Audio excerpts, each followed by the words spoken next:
જય હિન્દ દોસ્તો, મારા હાથની માલિપા આ ફળ તમે જોઈ રહ્યા છો. હવે આ બાવળનું ફળ છે, હાદી ભાષામાં આપણે આને પૈડિયા કહી. તો દોસ્તો, હવે આપણે બાળપણની અંદર આ બધાએ ખાધા છે અને આ જોયા પછી, આ વિડીયો જોયા પછી તમને પણ તમારું બાળપણ યાદ આવશે. અને જે અત્યારની જે પેઢી, હમણાં ટૂંકમાં છેલ્લા 10-15 વર્ષના જે છોકરાઓ છે, હમણાં કદાચ આ ના પણ ખાતા હોય, બની શકે, પણ ગામડાની માલિપા રહેતા હર એકે આ સારામાં સારી રીતે આ ફળ જોયું છે અને ખાધું પણ છે.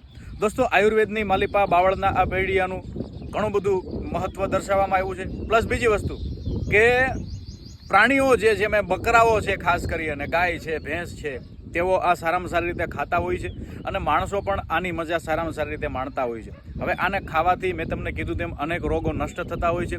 બીજું, વનવગડાની માલિપા જતાં આપણને જ્યારે બાવળ જોવા મળે અને બાવળની આ સિંગો ખાધા બાદ આપણને તરસ લાગતી હોય, એ તરસ छिपाઈ જાય છે. અને દોસ્તો, વિશેષપણે આ બાવળની એક ખાસિયત હું તમને એ કહું કે બાવળ જે પણ કોઈ જગ્યાએ હોય ને દોસ્તો, એ બાવળ જે છે ને એને કોઈ જગ્યાએ પાણી પાવામાં આવતું નથી. શિયાળો હોય, ઉનાળો હોય, ચોમાસું, બાવળની કોઈ માવજત નથી કરતું, પણ બાવળ જે છે ને એ પોતાની આપમેળે ઉગે છે. અને કહેવાય ને કે ઉગે એને કોઈ ન પૂગે. હા, ઉગે એને કોઈ ન પૂગે.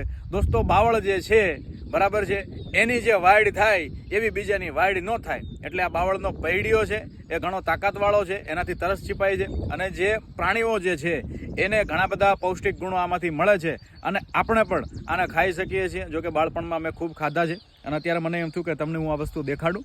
તો વિડીયો તમને ગમ્યો હશે, ઘણું બધું જાણવા મળ્યું છે. ફિલહાલ આ પૈડિયો હું ખાઉં છું.